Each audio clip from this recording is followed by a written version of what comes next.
tuna for good eyesight, and vegetable... Come on, you know you want to get in it. Here we go. This man is going to break into a car. He wants to steal the radio. Yeah, tell him he's definitely after the Mercedes. He isn't aware an American is trying out a new video camera and has him on tape. What are they going for? Quick, tell him he's breaking in right now. Quick! While his girlfriend phones the police. He's breaking into it now. Car crime ranks alongside burglary as Britain's biggest criminal activity. He's in the car now. He's in the car. It's the crime men worry about most. Tonight, what can we do to stop the car thieves? He's just nicked something, though. 5 years ago, car manufacturers weren't too bothered about security, quite frankly. They would make a car for £15,000 or £20,000 and put a lock on it which could be opened by a hairpin.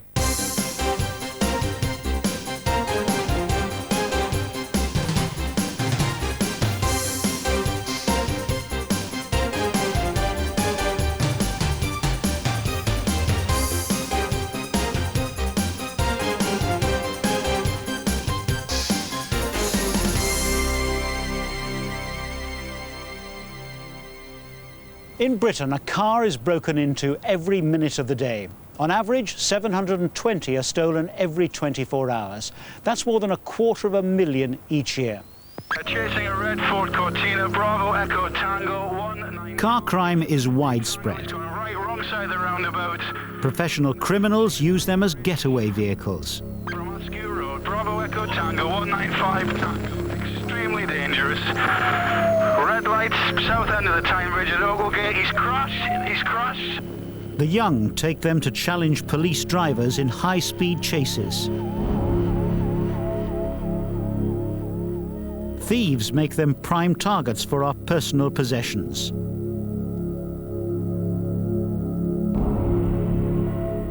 This time, a car phone. But once it was always radios and stereos. They even devised their own car crime for the 80s and 90s. To avoid your car being stolen, the first, and it's the oldest answer of all, is to make sure you lock it when you leave it. The number of people that don't lock it is quite considerable. I've just seen that woman get in the van in front, look, and she opened the door. She didn't actually unlock it. It was that they're unlocked. There are more cars are stolen because they're left unlocked than for any other simple reason. The opportunist thief, particularly the joyrider, is going to find the first insecure vehicle. He doesn't want to stand in the middle of a residential road, or anywhere for that matter, at broad daylight, trying to steal a car. Sergeant Watson is one of a growing number of detectives who target car criminals. He knows more about the how and why of car theft than most. Risk factors in parking your car: always leave it somewhere where it can be easily seen. If you park it, very many people seem to wish to park their cars in quiet little cul-de-sacs in backwaters where they're not overlooked by adjacent property or by passers-by. This is ideal for the opportunist and the organised thief because they'll see the car there and realise that they're in a much better protected environment for them to commit their criminal offences. You must remember that however good these people are, they need time to break into cars, they need time to search them, they need time to steal them. And the less time that they've got because of the location the vehicle is left in, the better it is for the vehicle's overall security. Car theft has, I think, gone down, though we're waiting for the crime survey, because of rather better. I mean, a lot of people out there who've bought a new car within the last year will know that the mechanisms for having your code you put in and so on are all rather better. And I think a lot of work has been put in over the last decade or so to try and get people to do these practical things we can do. We're moving very fast, and the sort of thing that that took 5 years to develop in my younger days as a police officer seems to take a few months to develop now. So in the whole field of technology and computers and all of the other sort of equipment that we use, and the equipment that thieves use, there is an extremely fast development in it all, and we find ourselves in areas that we didn't even think about a few years ago. Okay, this is an area here that, though this is quite a nice area, it's the sort of place that I wouldn't leave my car at night. There are shops here which tend to act as a magnet to young people quite late in the evening, even after the shops are closed, and they may hang around the area. Similarly, the vehicles that are parked here about are in an area where they're not overlooked by residential properties, and this affords the thief who is going to operate by stealing from vehicles or of vehicles opportunities in that he's not overlooked while he goes about his work. Most cars are stolen from the streets, but a large number disappear from public car parks, which are the car criminals' greatest source of income. Police forces and local authorities throughout the country are turning to closed-circuit television and undercover surveillance operations to target the car parks with the worst crime records. In this station car park in Kent, two young thieves believe they can steal at will. They've now targeted the vehicle they believe offers the best pickings. The police observers are deliberately letting them convict themselves on video before moving in. Uniformed police are waiting outside the car park. The elder of the two went to prison. The younger, as he was underage, received a police caution. I think the police are trying hard now, but it is difficult. It's a bit of a change of culture for them, because they tended to think their business was catching criminals by sort of rushing around in their motor cars, you know, and being macho chaps. And really the best way of catching criminals is to be where the criminal's going to be. And for that, you've got to think, you've got to analyse, you've got to count where your crimes come from. The continuing fight against crime in Britain is fast becoming technical and computerised. Police forces are now realising that what is called crime pattern analysis is a possible answer to targeting and trapping villains. Here in Bedford, a special police car squad is using computers to log and analyse crimes and suspected criminal activity. They claim an improvement in the crime clear-up rate from 13% to almost 20% in just 5 months. What we actually do in this particular room is to analyse all the information which is coming in from the various parts of the police service in Bedford and try and establish what we would consider hot points. OK, so it looks like Barker's Lane is quite bad, Cardington Road. We've been set up to detect crime in bulk, and auto crime in all its various forms is probably a group of the most committed offences. So do you want a copy of that? Yeah, please, yeah. Using the intelligence systems that we've got available, we can now identify 6 to 10 people who we would say are prolific car thieves or anything to do with auto crime. It's not particularly well liked. Stuart's the one that's crying now. Can we have a check with Helen then, before she gets too involved in her burglaries, if there's anything been reported around that particular area over the last 3 or 4 nights? Right. Generally, we draw the package and the information together, and we can say, well, yeah, that is about right. What he's saying, the nickname of the bloke, yes, he does live at that address, and yes, there is a lot of crimes and cars appearing outside his house. He's getting a lot of visitors. Yeah, so the chances are they might not go too far from the area that he was living in before. So if they're coming in from Milton Keynes, he may stay fairly local to the roads and that he knows about. With the intelligence systems, we can go to our government and say, listen, God, this is about right. I think, you know, we've got to run a risk on this. Police. Let's take the warrant out and do the address. Hello, does Ricky Lee live here? Who? Ricky Lee Jones. No. That's the address he's given. Ricky Lee Jones? Yeah. We're basically dealing with younger people within society, and if their criminal activities are not arrested at an early age, they go on to bigger and better things. Study after study tells us that a fairly small percentage of the population commits a large percentage of the crime. We know, for example, that 3% of the young people in this country commit 25% of the crime. We can choose the people and pick the people that we think are doing that, and then by a variety of means attempt to arrest them while they're committing their offences. This Bedford car park is a crime hotspot. The car squad's put in its own secret cameras to see what's going on, to learn. It was quite useful actually watching the film of the crime go down, because people have an idea that a car criminal will approach the car, smash his way in whichever way, whether it's a window or door lock, take what he has to take and out. And this particular film shows how these particular car criminals prepare or plan a job. They actually approached the car, they spotted the car in the car park, they went to the car, they walked away. They then come back a little bit later. They managed to open the bonnet and immobilise the car alarm.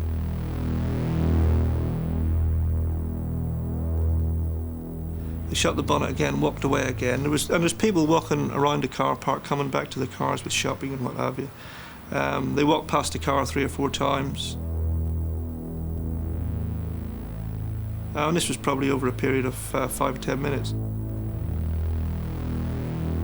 Eventually they went back to the car. They had a go at trying to do the door lock on the driver's side. They come away again. Passers-by were coming back again. And eventually they, on the third or fourth attempt, they got into the car. They had to smash the window, and they got the back parcel shelf out where there's some good speakers, and so a good car radio was taken. People shouldn't have a set idea as to how car criminals work.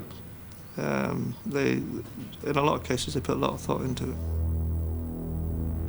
This has become, a major thrust of policing, is to essentially move towards what in a slogan is often referred to as problem-oriented policing, where the idea is that officers should try to analyse what the sources of particular crime patterns are in their areas and develop appropriate methods of removing the sources insofar as they are things that can be removed. So if you can work out where crimes have been occurring, then you know where it's likely to occur in the future, and you can basically develop very strong prevention techniques and interventions there, and that's been shown quite clearly to bring down the overall level of crime. 7 a.m. The car squad are now tracking known professional criminals. Problem is, there's a whacking great dog in it, probably. Analysis tells them this place is used by thieves to dispose of stolen vehicles. Right, OK, I'll stand back then. We're now targeting the criminal rather than just reacting to the criminal. We are now getting out there and targeting the man that is causing the heartache for the general public. We decided enough's enough. We're going to go after you and we're going to take you out. Oh, let's go, we're in.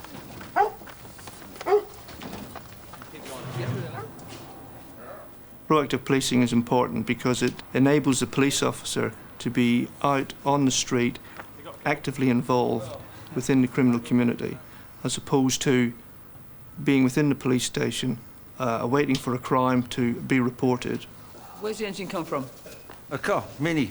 A damaged Mini, OK, which was an automatic. We're just examining the vehicles now, using Peter, who's the vehicle examiner for our squad. He's got the technical skills to go and pore over these vehicles, check the engines, chassis numbers, and tell us whether there's stolen engines within particular vehicles. And obviously, we're reliant on Pete very much to tell us whether a vehicle is a rung motor or not. And just taking the details from him in order that we can run the necessary checks through our national computers and stuff, and we can trace the engines. Yeah, good morning. Can I have some checks done on the engine number and chassis number, please? P&C. We have to keep targeting them and keep on top of them, find out where they're living, who they're associating with, where they're going at night, who they're seeing, what they're driving, all the rest of it. And once we've got that kind of intelligence, we're halfway there to being able to get successful operations against them mounted. Up one match only on a Leyland box van.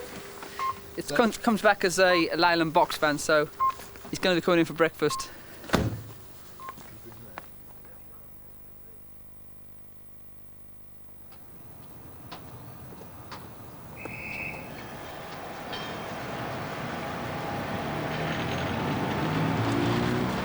This is Headcorn in Kent, a commuter heartland.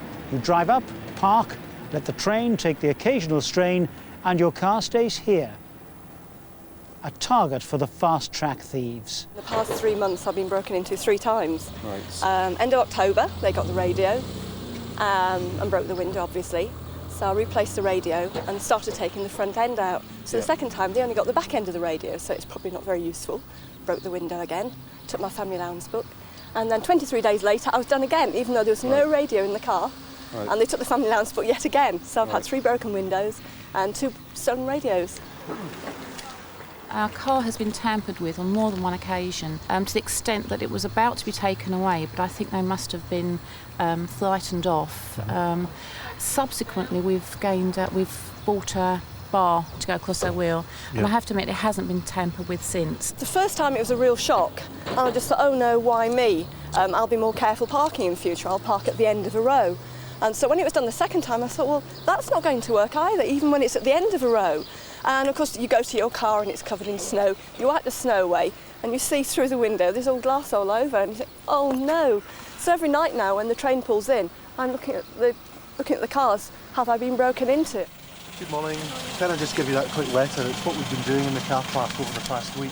At Headcon Station, over the past 3 weeks, we've had 26 instances, which makes this station the worst station in the southeast of England for car crime.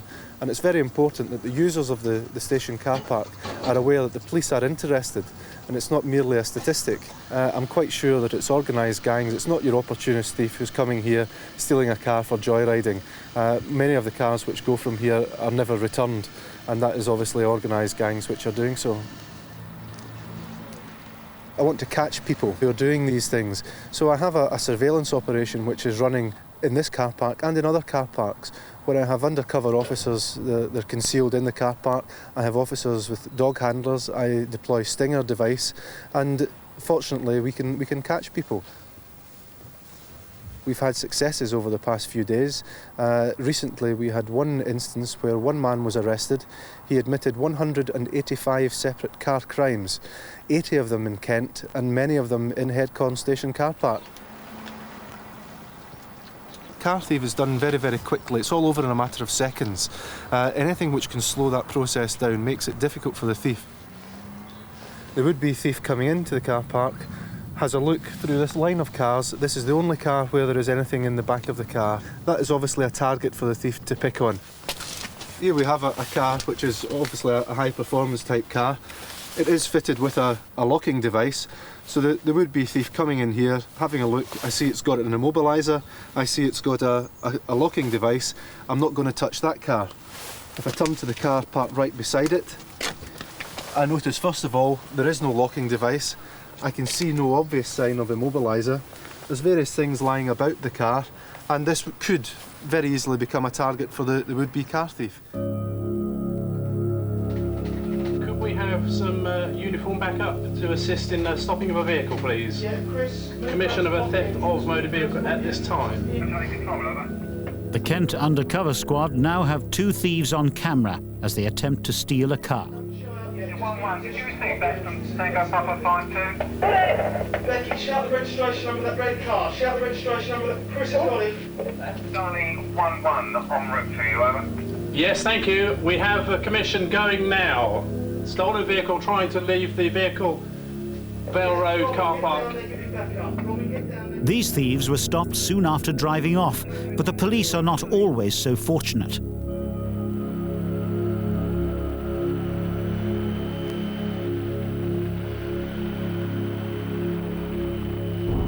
High-speed car chases have provided some of the most graphic television crime images in recent years. The cameras have shown the full drama and sometimes horror of what happens when car thieves make a run for it. But scenes such as those may become a thing of the past if an American development known as the Stinger proves itself in its current trials with several British police forces. A Sting is a plastic trellis embedded with metal spikes that's put across the roadway to deflate the tyres of a vehicle that's failing to stop for the police. We have a force in our region that actually adopted a policy where they would not pursue vehicles. It is a very dangerous occupation, and they decided they would not have a vehicle pursuit policy. But we got to the stage when car crime was at epidemic proportions, where car thieves would steal a car, go to a police station, sit outside and blast the horn to attract the attention of the police, knowing full well that the police officers were then unable to take up any sort of pursuit.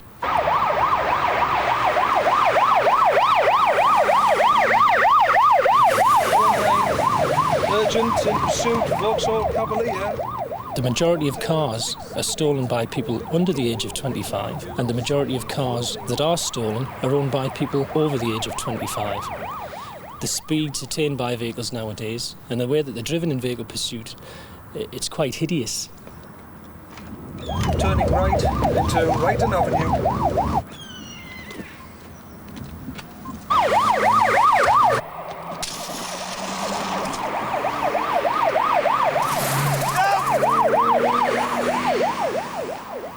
What happens is that this tyre has gone over the Stinger, and as you can see, 3 of the hollow tubes have come out and embedded into the tyre. This has caused the tyre to deflate. It's the safest way of bringing a pursuit or stopping a vehicle that is failing to stop without injuring anybody or damaging any of our equipment or any other persons. These Scottish car thieves are not going to stop. They're running at high speed through the suburbs of Glasgow. As the driver becomes ever more reckless, the Strathclyde police decide to use a stinger. Tango make 6, now up on the pavement, he's down turning left. Another patrol car is ahead of the pursuit and lying in wait.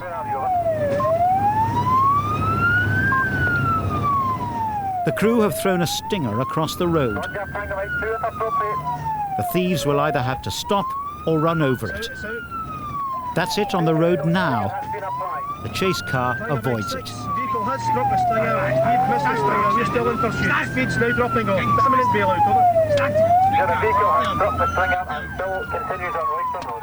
Prior to having the stinger, we had no offensive tactics to actually bring a vehicle pursuit to any conclusion. And that device now gives us that tactic to actually go out and physically take the danger out of vehicle pursuit. Car alarms were once thought to be the way by which we could beat the thieves, but reality and experience have shown them to be no firm guarantee. These pictures show clearly that alarms and steering locks can't always prevent the determined crooks from taking your car.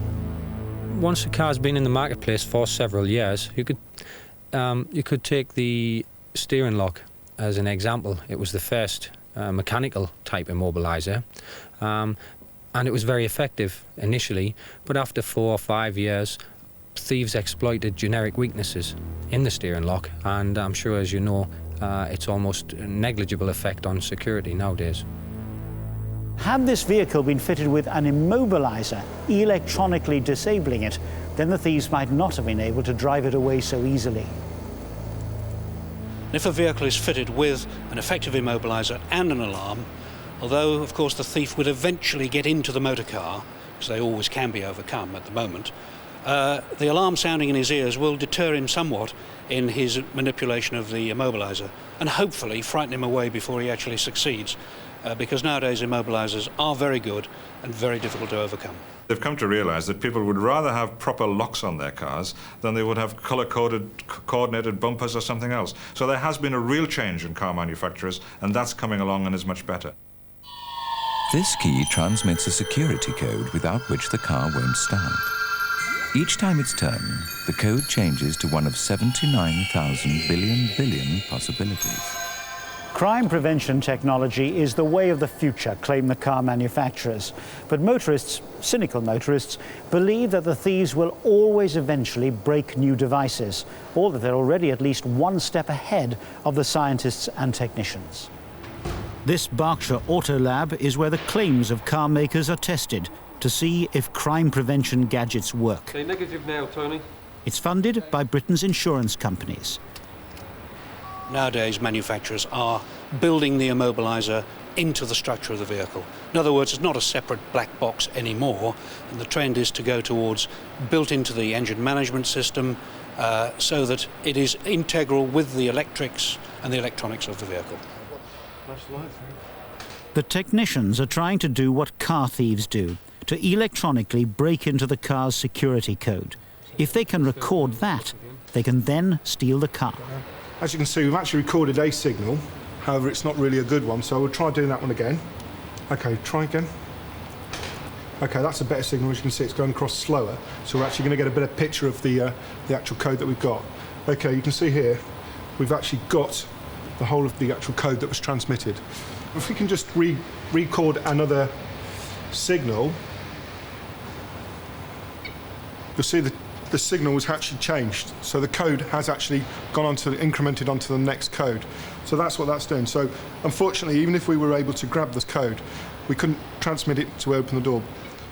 It's a plus and a minus, and then some says it's a game all the way through, that sometimes we're ahead, sometimes thieves are ahead, and the trick is for us to try to be ahead as far as we can.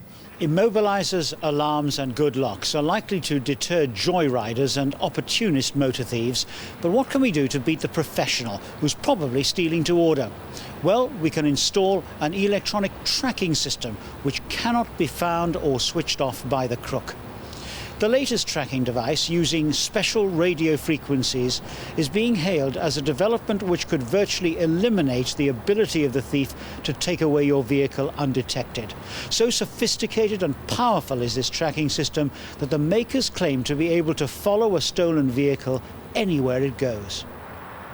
Costing under £500, the tracking device is monitored here in Yorkshire. It's got 1.4. And the colour? Suspicious warning signals are received, whatever the time, wherever the place. I do need to speak to somebody now about it if I could. 3,000 cars and bullion vans are already connected. TrackBack combines two powerful lines of defence. The first is an electronic vehicle immobiliser, which is both insurance approved and ungrabbable. That acts as a deterrent to most thieves. However, if a professional decides to tow the vehicle away or hotwires the vehicle, that's when his problems really start. What happens then is that line 2 of the defence comes into play, which is a real-time vehicle tracking system. The moment the vehicle is moved illegally, we know. We then contact the owner to verify the theft and then liaise directly with the police to tell them where that vehicle is moving. We pick up road names, speed, direction of travel. We relay that information through to the police. Vehicle registration is L Lima 196, Whiskey Alpha November. What kind of car is it? It's a BMW 318. As a crime beat test, a car fitted with a tracking device has gone missing to the east of London. Local police are handling the actual search, which is being directed by phone from Leeds. The location is Romford Road. In fact, it's just turned off Romford Road onto Balmoral Road. The good thing is that the average recovery time from theft is under 1 hour, and 9 out of 10 result in an arrest. That's mainly because the thief has no idea that he's being tracked. 196 W Whiskey A Alpha Echo. Right, so Blue BMW, Frank. Yeah. Lima 196 Whiskey Alpha November. Well, quite simply, the benefit that TrackBack has given us is the opportunity to do things we've never been able to do before. That's to follow a stolen car for as long as I want, and then make an informed decision about when's the best time to arrest someone. That can either be very early, if it's just a joyrider, within 10 or 20 minutes of the car being taken, or if it's a car thief who's going to take away the car and pass it on through a network of other criminals, changing the identity of the car, I can follow that for as long as I like. The technology provides the watch, the weight, the 24-hour coverage. It's just turned onto Lake House Road, and that's a one-sted area. Got no reports present to the blue Ford Fiesta. In Lake House Road. OK, thank you very much indeed. The vehicle is now turning left. Yeah, received. You're in Lake House. We're just turning left at the Lake House ourselves. Killer one over. There he is, up there. That's it, on the left. Received, Killer Foxtrot. We have sight of bandit vehicle attempting to stop it at Lake House Road. Killer one over. Stop.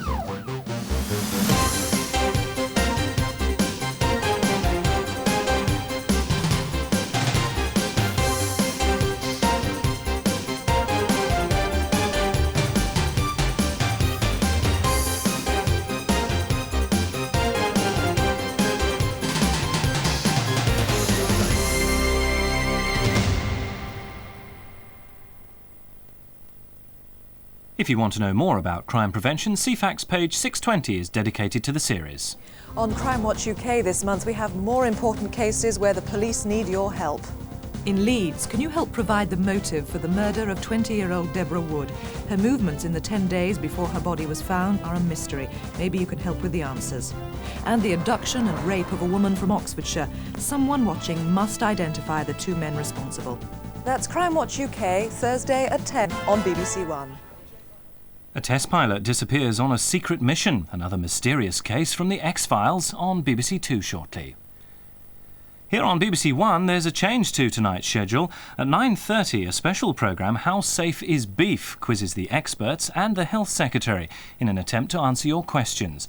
This means tonight's Panorama will now be at 10, and following programmes will run half an hour later than scheduled. The 9 o'clock news now on BBC One with Peter Sissons. The European Union has banned the export of British beef to anywhere in the world. Tonight, an angry John